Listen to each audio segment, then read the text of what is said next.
Hello and welcome to Design Download, the podcast for graphic designers and visual artists. I'm your host, Scott Agnoli. In this series, we'll dive into the latest trends, tips, and tools in the design world, offering insights from industry experts and successful creatives. Whether you're a seasoned pro or just starting out, there's something here for everyone looking to enhance their skills and stay inspired. Join us each episode as we explore visual communication and graphic design.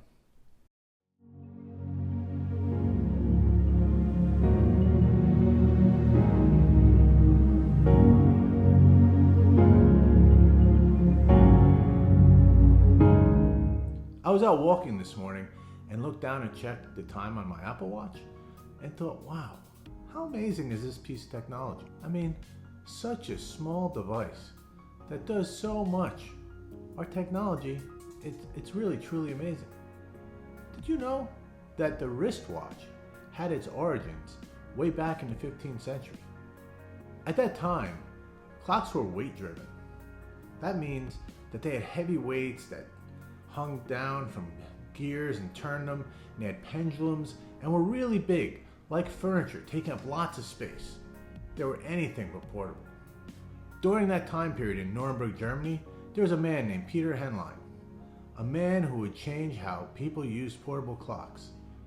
One of the key developments was the invention of a spring-driven clock, which allowed for smaller, portable clocks. Henlein had the talent and ingenuity to shrink these large cabinet clocks down to small, spring-driven clocks that could be worn or carried on the body, kind of the way we've shrunken down computers. The introduction of the mainspring clock technology in the early 15th century by clockmakers like Peter Henlein in Nuremberg was a crucial innovation. Henlein is often credited with creating some of the first portable timepieces. These were affectionately known as Nuremberg eggs because of their origin in Nuremberg. Nuremberg was a true city of innovation. During that time, down the street across town from Henlein, there was a chap named Albrecht Dürer, one of the most influential figures in art and graphic design history. Born in 1471, Dürer was a Renaissance man. He was a painter, a printmaker, and a theorist. His work laid the groundwork for modern graphic design. The invention of the printing press had revolutionized the dissemination of information. In Dürer, he embraced this technology. I mean, he was right in the middle of the printing world in Nuremberg. He mastered woodcut and metal engraving. He created highly reproducible works of art like the Four Horsemen of the Apocalypse, showcasing his technical skill and narrative prowess. Dürer also recognized the importance of branding, often including his distinctive AD monogram on his works. This early form of a logo authenticated his pieces and built his reputation, a practice mirrored in modern graphic design. His exploration of typography and printed page layout was significant. In his thesis, Untervung der Messung in 1525, he emphasized geometry and proportion, influencing type design and layout principles still relevant today. Dürer's engravings, such as Männliche Colonna 1 and Night, Death, and the Devil, used detailed imagery to convey complex narratives. His mastery of perspective added depth and realism, influencing how space and form are depicted in graphic design. He was truly a visual communicator. Traveling to Italy, Dürer absorbed the Renaissance ideas by networking with other artisans. He blended those ideas with those of the Northern European styles. This cross-cultural exchange enriched his and others' work and disseminated Renaissance ideas across Europe. This is an early example of how global influences shaped modern graphic design. These exchanges of information and ideas through all the artisans in the area at the time. The city of Nuremberg was a busy place with many minds coming together. Henlein and Dürer were in the middle of a bustling city of innovators, thinkers, and creative people. You might say that Nuremberg was a big networking event. In fact, All the people that were there at the time were amazing at a few things. They were talented, they were artisans, but they were also networkers and problem solvers. They loved to work together, exchanging ideas. They were empathetic. They were good listeners and communicators. I would say they had great soft skills. So the next time you look down at your wrist to check your time on your smartwatch, think about Peter Henlein and Nuremberg and Albrecht Dürer. One could speculate that if it were not for their soft skills, their successes may not have been as significant. They might not have had such a great impact on graphic design. Wait, what are soft skills? Well, join me as we dive into the soft skills right here on this episode of Design Download. While technical abilities and academic knowledge are undeniably important, soft skills, often referred to as interpersonal or people skills, or on our show we like to call them human skills, are the glue that holds teams together and drives successful interactions. Soft skills encompass a broad range of abilities, including effective communication, emotional intelligence, teamwork, problem solving, and adaptability.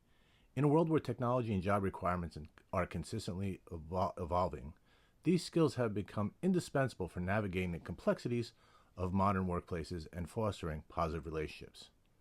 To help us understand human skills, please welcome to the show Associate Dean of SNHU, Matt DiPirro. Welcome, Matt.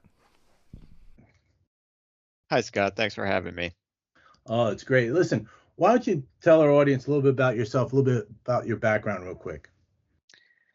Sure. So I'm an Associate Dean of Philosophy on the SNHU Online Liberal Arts team.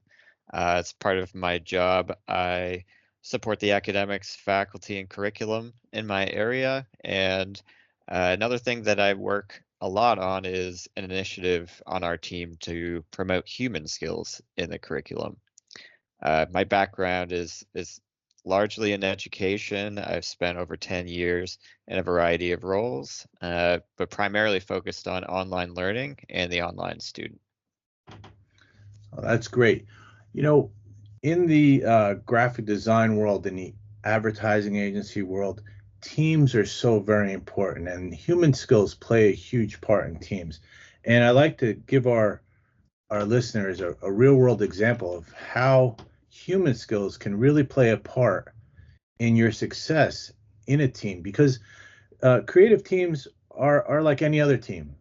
Everyone's dependent on everyone else, and the ability to communicate effectively with each other, show gratitude, um, be an effective leader in a team. These are all really important skills, and sometimes they outweigh the ability someone's technical abilities.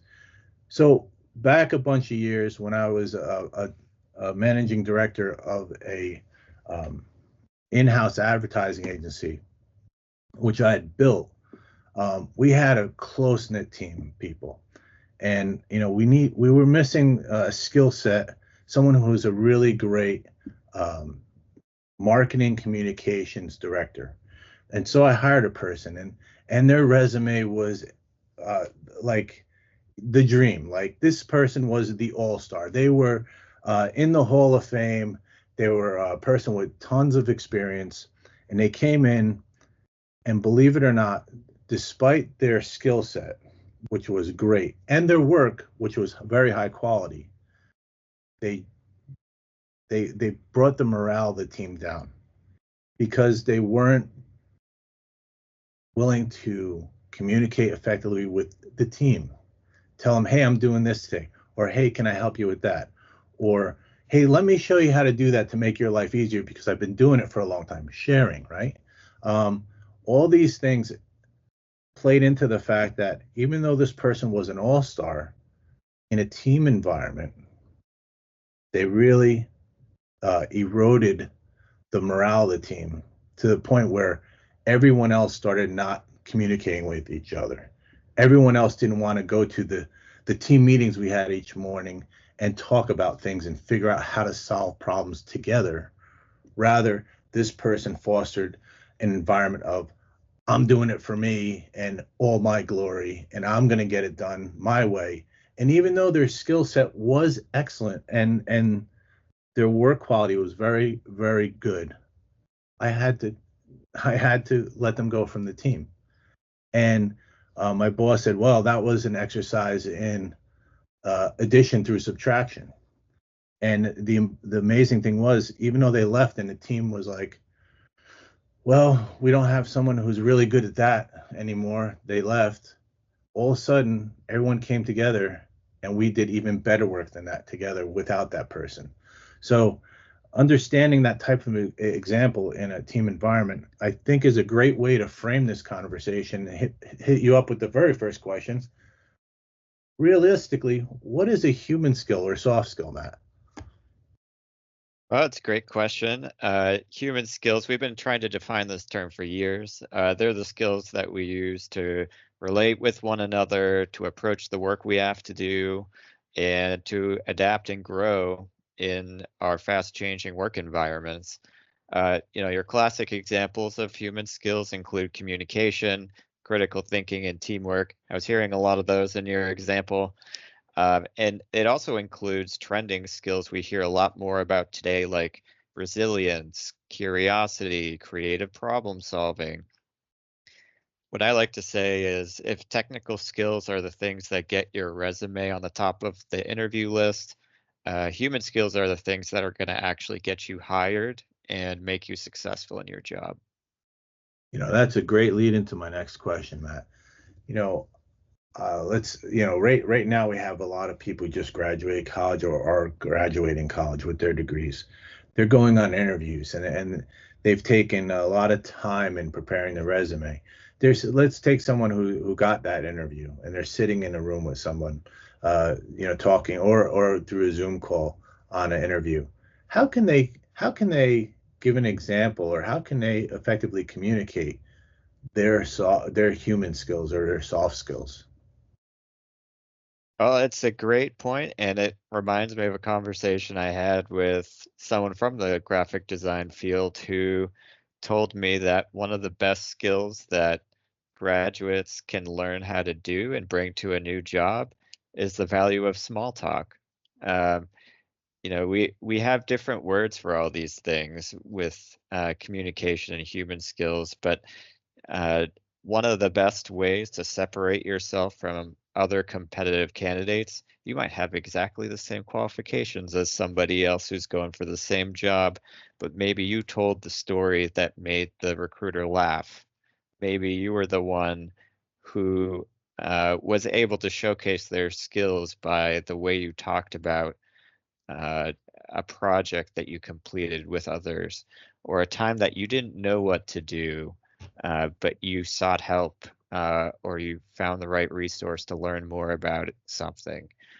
Those are the things that hiring managers are really going to notice, especially if they know what they're doing. Another point, and you reminded me of something that I was really taken aback by a candidate for a job that I interviewed one point. They came in fully prepared. And what I mean by fully prepared, it leads right into your small talk discussion. They had researched the company. They had researched the top CEO, the CEO, the COO, the chief financial officer. They knew all the names. They researched me. They checked out my background, where I had spoken before, where I had significant projects I had done, right down to checking out, pretty much stalking me on LinkedIn and checking out everything I had done. But it was great because when they came in, they already knew something about me, and they were able to have that small talk about things that people don't normally talk about, and that made me feel more, I guess, familiar with that person. Specifically, this person had found out that I was on the U.S. All-Star Dart team in 2003 and said, "Oh, so I understand you're a celebrity of sorts." And I was like, "Celebrity?" And they said, "Well, you were on the U.S. All-Star team in 2003 for darts, yes?" I said, "Yeah." It broke the ice. It made for a more, you know, but with that simple comment, it brought to the table that this person is good at research, they're prepared, they're easy to talk to, and that made the conversation just flow. It wasn't pulling and tugging at trying to get information. So what you're talking about is really important. That being able to have that small talk is so very important. You know, um, there might be some candidates who are out there right now interviewing and are like, yeah, I don't put a high value on human skills. I mean, come on. I just graduated with an MBA, or I just graduated with a degree in finance. I know my stuff. I could work my way around the Excel spreadsheet pretty well. What does it matter if I'm good at talking with people? How do we address that? How do we tell these candidates, hey, listen, there's a high value on this. It's going to differentiate yourself. Well, I think you can give them shine a greater light into what the actual interview process is going to be like for them, depending on what their industry is like. Not every hiring manager is going to sit one-on-one with you in a Zoom call and just run over your list of achievements so that you can talk about those.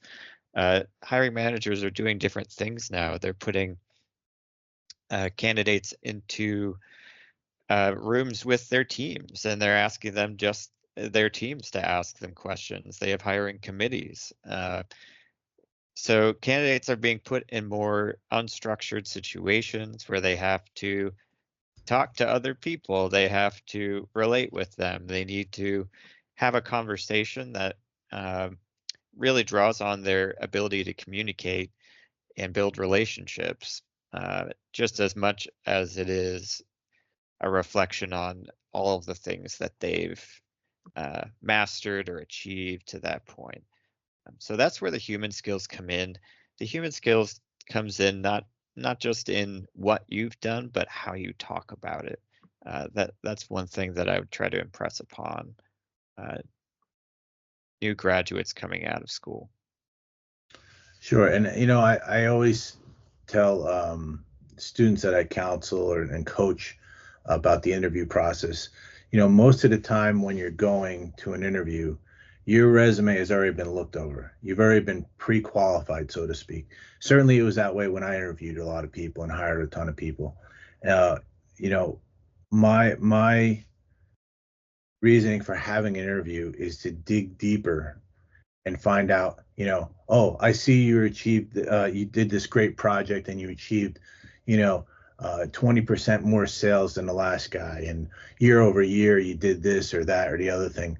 That's great. But I want to hear the story about how you accomplished that. I want to hear, what important thing that you failed at doing that and how you overcame it. And I don't want to have to dig and ask you. You should come prepared to talk about those things. And I think when that happens, I think one of the important things when that happens is you'll find out those people who are ready to admit, yes, it was great. I worked on a team because I need to ask somebody for help. And, it comes back to that 1+1=3 theory, whereas, I can't work in a silo in a team.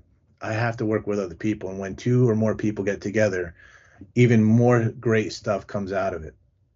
And I think that's a good way, if you agree, that you can demonstrate that kind of thing in an interview.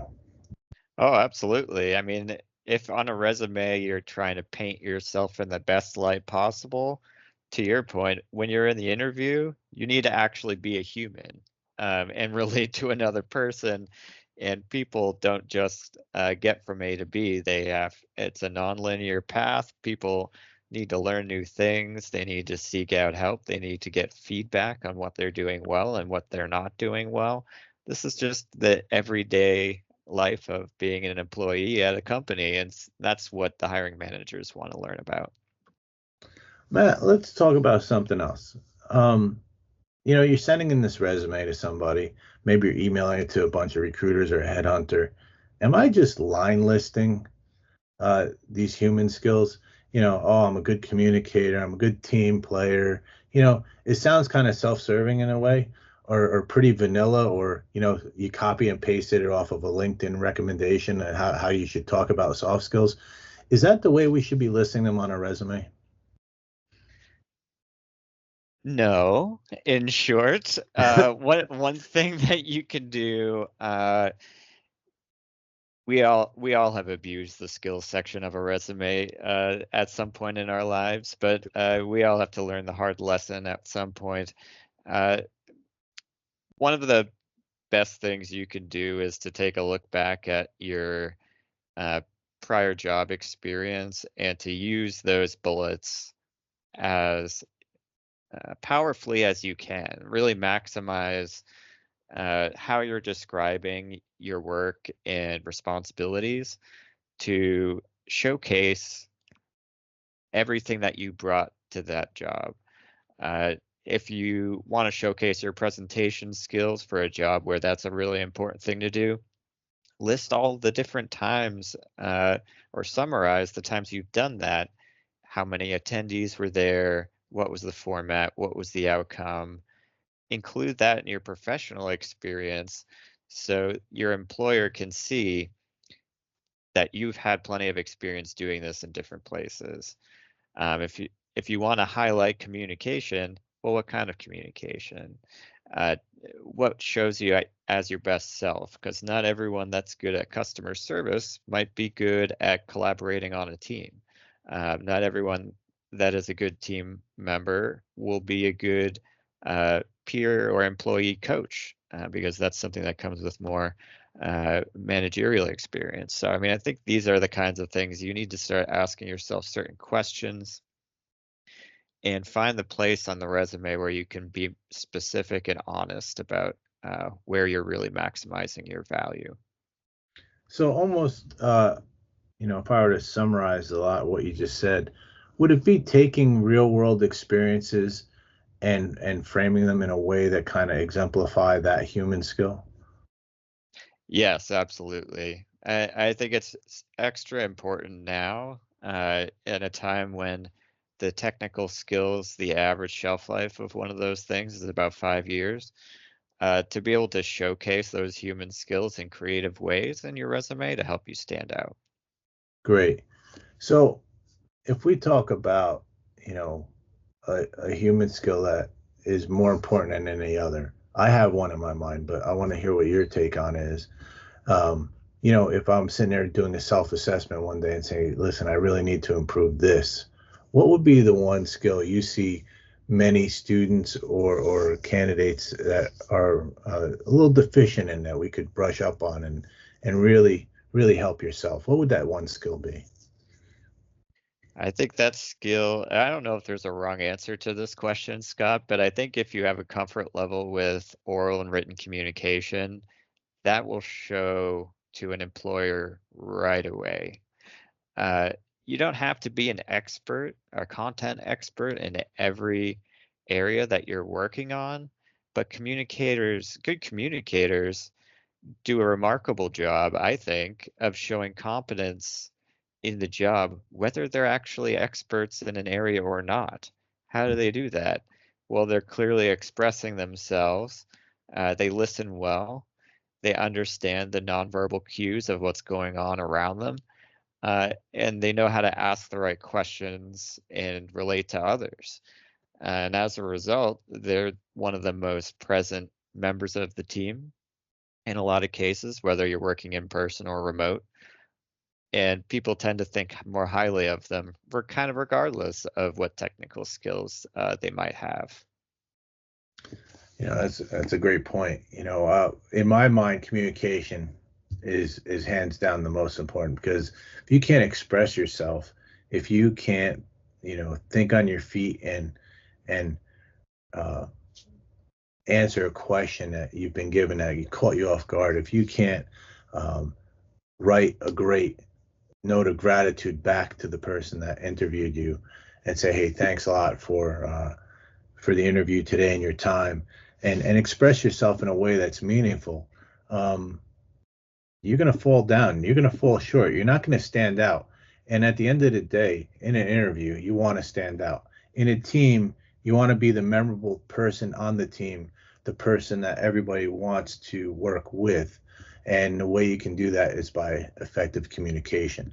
Um, And that kind of leads me to this new thing I've been seeing more and more over the last, I don't know, half dozen years, where companies are uh, having you take a personality test or a emotional intelligence test before an actual interview.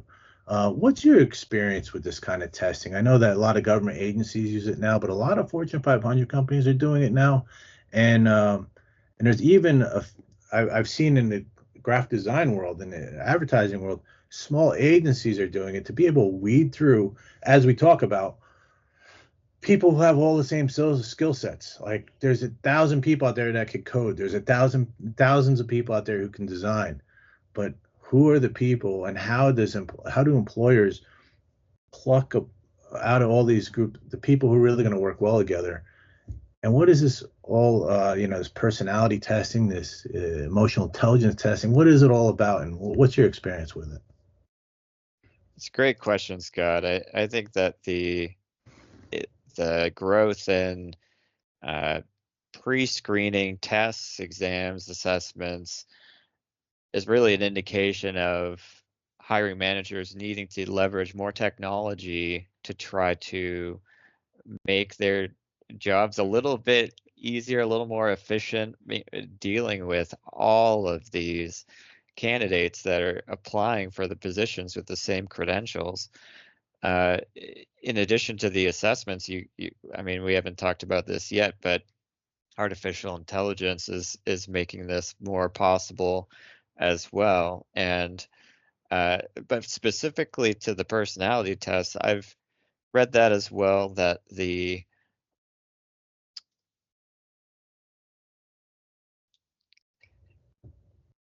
I in terms of the personality test, I've read that as well with Fortune 500 companies. That's happening more often, a little more often in upper level executive positions, middle management roles. Uh, the usage does go down as you get into more contributor roles and hourly, which makes sense. Most companies are aware that these personality tests, uh, there are some ethical and legal risks involved in using them, overly relying on them in the hiring process. They're not always designed to be used for that purpose. A lot of them are more designed to be used for career growth and development tools. Uh, so if you're asked to take one, I would say don't sweat it. To answer honestly but professionally, it's very unlikely to be the way that hiring managers are screening you out, outside of the circumstance where it's just a really competitive position. So what you're saying is, don't try to game it. Don't try to play the game, meaning answer the way you think they want you to answer. Answer honestly, go through the test, do what you got to do. And certainly, um, I've found in my experience that they tend to be really for red flags, right?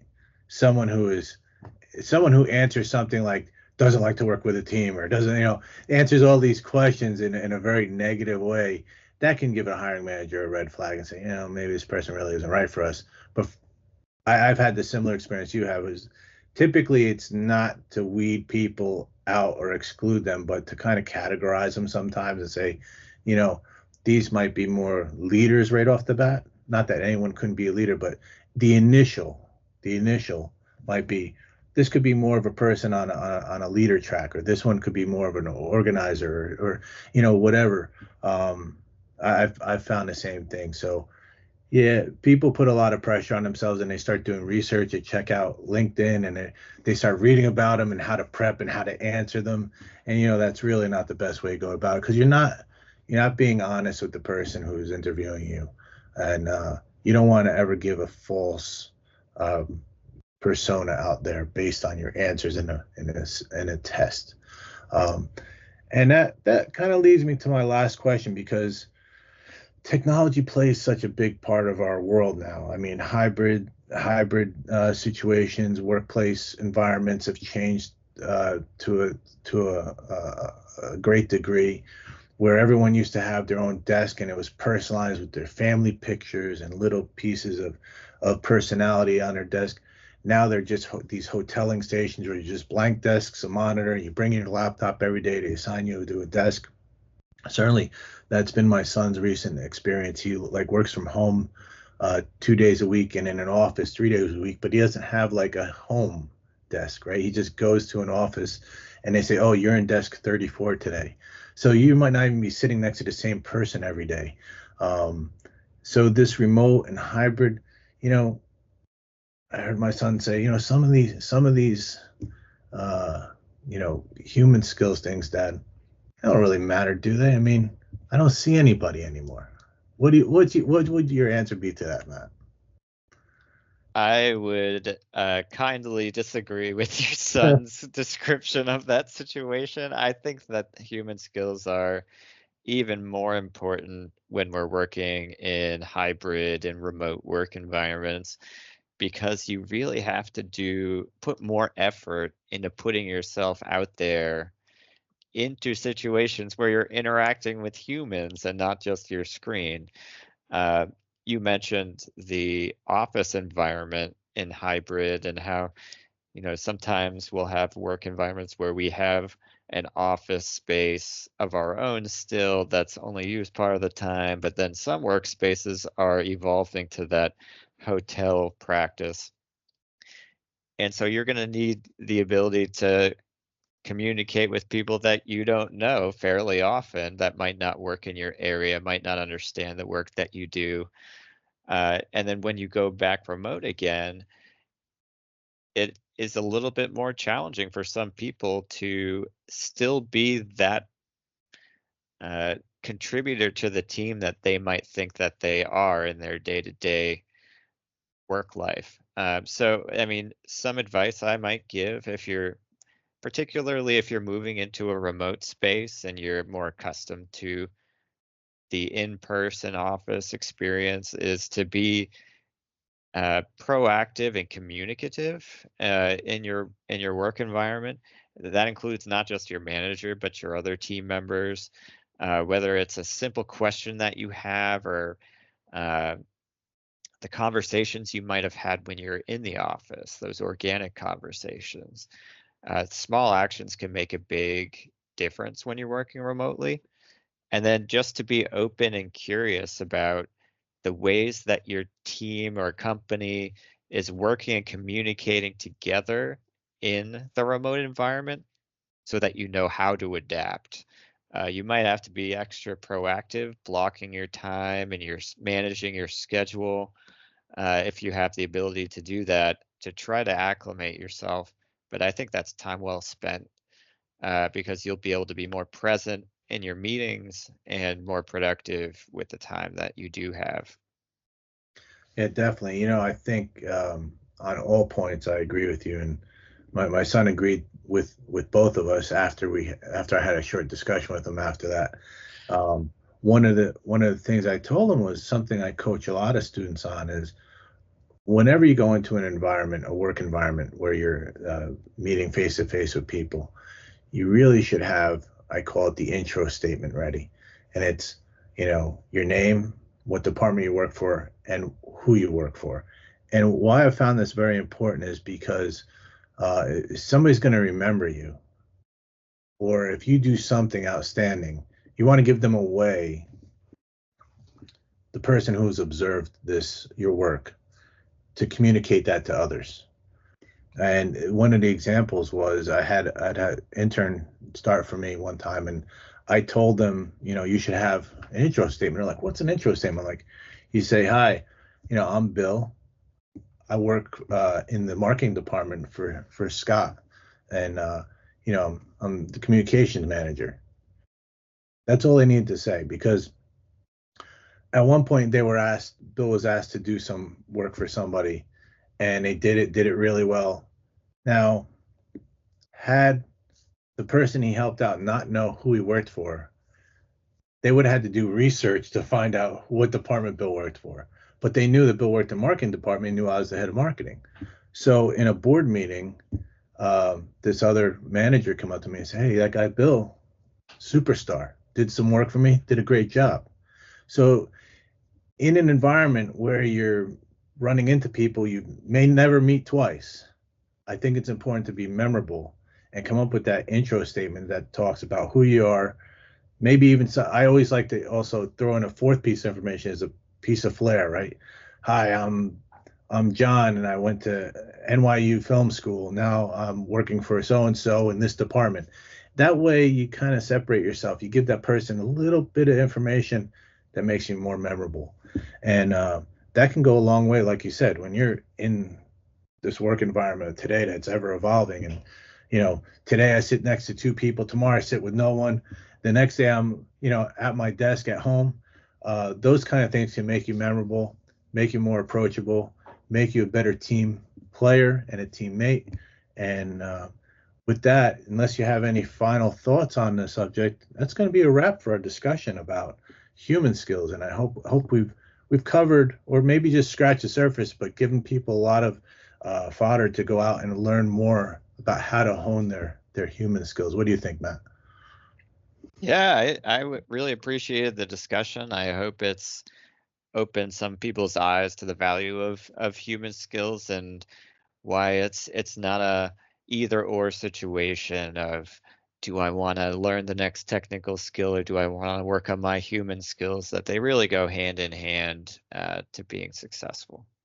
Absolutely. Hey, thank you very much for your time, Matt, and look forward to speaking with you next time. Thanks, Scott.